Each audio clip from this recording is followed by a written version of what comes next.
टप्पू बनेगा राम और सोनू बनेगी सीता। गोकुलधाम की रामलीला की इस प्लानिंग में टप्पू ने भीड़े को ससुर जी कहकर ऐसी आग लगाई कि भीड़े का पारा 7वें आसमान पर पहुंच गया। क्या भीड़े की नामंजूरी के बावजूद टप्पू सेना ये रामलीला कर पाएगी या टप्पू की शामत पक्की है? कहानी फ्लैशबैक में जाती है। पुलिस स्टेशन का माहौल ऐसा है मानो किसी के यहाँ मातम छाया हो। हमारे इंस्पेक्टर चालू पांडे अपनी कुर्सी पर बैठे हैं, लेकिन उनका ईगो इस वक्त पोपटलाल की शादी की उम्मीदों से भी ज्यादा बुरी तरह टूट चुका है। पांडे जी का चेहरा गुस्से से एकदम लाल टमाटर जैसा हो रहा है। वो अपने हवलदार पाटिल पर ऐसे चिल्लाते हैं मानो पाटिल ने उनकी लॉटरी की टिकट फाड़ दी हो। पांडे जी पूरे डिप्रेशन में आकर बोलते हैं, पाटिल, मेरे लिए इस्तीफे वाला फॉर्म लेकर आओ। मैं अपनी नौकरी से रिजाइन करना चाहता हूँ। मुझे अब पुलिस की वर्दी पहननी ही नहीं है। ये डायलॉग सुनकर सामने खड़ी पूरी गोकुलधाम की पुरुष मंडली, जेठालाल, तारक मेहता, भीड़े, पोपटलाल और बाकी सब ऐसे चौंक जाते हैं जैसे किसी ने उन्हें बोल दिया हो। जेठालाल के तो पसीने छूट जाते हैं। वो घबराकर अपने चिर परिचित मासूम अंदाज में हाथ जोड़कर पूछता है, पांडे जी, क्या हुआ? आप ऐसा क्यों बोल रहे हैं? हमने क्या कांड कर दिया? अब पांडे जी अपनी कुर्सी से उठते हैं और उनका सारा फ्रस्ट्रेशन एक साथ बाहर आ जाता है। वो भड़क कर बोलते हैं, कांड? इन गोकुलधाम वालों को पुलिस का काम करने में बड़ा मजा आता है। अरे जब तुम ही लोग सारे चोरों को पकड़ लोगे, सारे केस सॉल्व कर लोगे, तो मैं यहाँ क्या झाल बजाने के लिए बैठा हूँ? कल से तुम ही लोग मेरी कुर्सी पर बैठ जाओ। मेरी तो कोई इज्जत ही नहीं है। बेचारा जेठालाल हालात को संभालने की कोशिश करता है और कहता है कि ऐसा नहीं है, लेकिन पांडे जी कहाँ सुनने वाले हैं। वो ताना मारते हुए कहते हैं कि अगर तुम लोगों ने चोरों का पीछा किया ही था तो मुझे एक फोन करने में तुम्हारे हाथों में मेहंदी लग गई कि क्या? मैं आकर उन्हें अरेस्ट करता, मेरी फोटो अखबार में छपती, मेरा प्रमोशन होता। लेकिन नहीं, गोकुलधाम वालों को तो खुद ही सिंघम बनना है। मेहता साहब पांडे जी को मक्खन लगाते हुए समझाते हैं कि सब कुछ इतनी जल्दी जल्दी में हुआ कि किसी को फोन निकालने का टाइम ही नहीं मिला। लेकिन तभी हमारे गोल्डन क्रो अवार्ड विजेता, दुनिया के सबसे कुमारे पत्रकार पोपटलाल के अंदर का जर्नलिस्ट जाग जाता है। पोपटलाल अपना छाता घुमाते हुए ज्ञान देता है, पांडे जी, पत्रकार और पुलिस दोनों समाज की भलाई के लिए ही काम करते हैं। जेठालाल भी इस आग में घी डालते हुए कहता है, बिल्कुल सही, पी से पत्रकार पकड़े या पी से पुलिस, दोनों ही समाज के मजबूत स्तंभ है। पांडे जी इस स्तंभ वाले लॉजिक से और ज्यादा चिढ़ जाते हैं। वो एकदम रोतलो शक्ल बनाकर कहते हैं, लेकिन इस स्तंभ को अपना एक भी केस सॉल्व करने का मौका तो दो। तुम लोगों ने मेरी पूरी रेपुटेशन की धज्जियां उड़ा दी हैं। हालात को बिगड़ता देख माधवी भाभी मास्टर स्ट्रोक खेलती हैं। वो कहती हैं, पांडे जी, केस अभी खत्म कहाँ हुआ है? हमारे 4,75,000 रुपए और वो असली सोने का सेट तो अभी भी गायब है ना। आप वो ढूंढ निकालिए और केस सॉल्व कर लीजिए। पूरा क्रेडिट आपका। ये सुनते ही पांडे जी के अंदर मानो किसी ने नई बैटरी डाल दी हो। वो फुल जोश में आकर पाटिल को डोंट मूव का ऑर्डर देते हैं और केस की इन्वेस्टिगेशन शुरू करने ही वाले होते हैं कि जेठालाल पीछे से एक काले रंग का बैग लेकर प्रकट हो जाता है। जेठालाल अपनी बत्ती सी दिखाते हुए बोलता है, पांडे जी, पैसे मिल गए। वो चोर इसी बैग में सब छोड़कर भाग गए थे। पांडे जी का जो थोड़ा बहुत जोश जागा था, वो जेठालाल की इस बात से फिर से पंक्चर हो जाता है। वो उदास होकर अपनी कुर्सी पर धड़ाम से बैठ जाते हैं। जेठालाल वो बैग टेबल पर रखता है। सब लोग धड़कते हुए दिल के साथ बैग खोलते हैं। अंदर भीड़े की जीवन भर की कमाई 4,75,000 रुपए और वो मनहूस नकली सोने का सेट रखा होता है।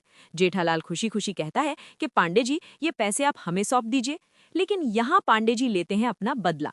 उनके चेहरे पर एक शैतानी मुस्कान आती है और वो कड़क आवाज में कहते हैं, नहीं, ये चोरी का माल है। पुलिस के नियमों के हिसाब से ये सारा पैसा सरकारी तिजोरी में जमा होगा। ये सुनते ही भीड़े के पैरों तले जमीन खिसक जाती है। भीड़े की हालत ऐसी हो जाती है जैसे किसी ने कह दिया हो कि जिंदगी भर के लिए मेंटेनेंस चेक आना बंद हो गया है। माधवी भाभी के चेहरे की हवाइयां उड़ जाती हैं। पूरी पुरुष मंडली सदमे में चली जाती है। जब पांडे जी देखते हैं कि गोकुलधाम वालों की जान हलक में आ गई है, तब वो जोर से हंसते हैं और कहते हैं, अरे मैं मजाक कर रहा हूँ भीड़े, तुम अपने पैसे ले जा सकते हो। भीड़े और माधवी की जान में जान आती है और वो पांडे जी के पैर पड़ने को तैयार हो जाते हैं। सीन कट होता है और हम देखते हैं हमारे पोपटलाल को, जो अपने घर में लैपटॉप खोलकर ऐसे बैठा है जैसे नासा का कोई सीक्रेट मिशन हैक कर रहा हो। वो अपने एडिटर साहब को फोन मिलाता है और ऐसा मक्खन पॉलिश शुरू करता है कि अमूल कंपनी वाले भी शर्मा जाएं। पोपटलाल कहता है, थैंक यू सर, अगर आज आपने ऐन मौके पर मुझे उस फ्रॉड गैंग की टिप नहीं दी होती तो हमारे भीड़े भाई तो सड़क पर आ जाते। वो तो पूरी तरह से लुट चुके थे।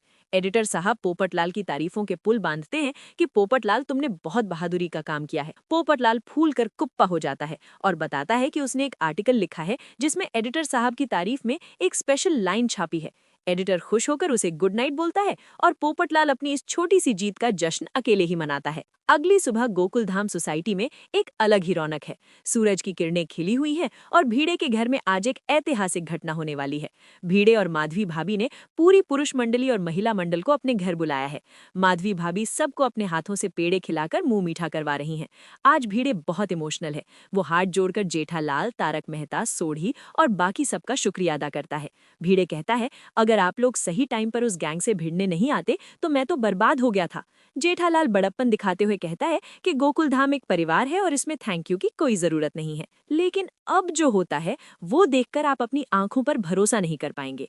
गोकुलधाम का सबसे बड़ा कंजूस आत्माराम तुकाराम भीड़े अंदर कमरे से कपड़ों का बहुत बड़ा बंडल लेकर आता है। जी हाँ, भीड़े अपने पैसे खर्च करके सबके लिए गिफ्ट लाया है। भीड़े कहता है, उन गुंडों से लड़ाई करते वक्त आप सबके कपड़े फट गए थे, कॉलर टूट गए थे, इसलिए मेरी तरफ से आप सभी के लिए ये शर्ट और पैंट का पीस है। सबकी आंखें फटी की फटी रह जाती हैं। भीड़े सबसे पहले जेठालाल को एक शानदार कपड़ा देता है, फिर मेहता साहब, अय्यर और सोढ़ी को। जब हाथी भाई की बारी आती है तो भीड़े उन्हें एक प्लेट देता है। हाथी भाई प्लेट देखते हैं जो बिल्कुल खाली होती है। हाथी भाई मायूस होकर पूछते हैं, भीड़े मेरे लिए सिर्फ खाली प्लेट? तभी भीड़े जोर से हंसता है और बोलता है, अरे हाथी भाई, आपके लिए प्लेट नहीं, ये स्पेशल एक्स्ट्रा बड़ा टेंट के साइज का कपड़ा है। हाथी भाई खुश होकर गदगद हो जाते हैं। इसके बाद भीड़े पोपटलाल को एक ऐसा चटक, रंगदार, चमकीला और सतरंगी कपड़ा देता है जिसे पहनकर पोपटलाल रात के अंधेरे में भी चमक सकता है। लेकिन सस्पेंस अभी बाकी का।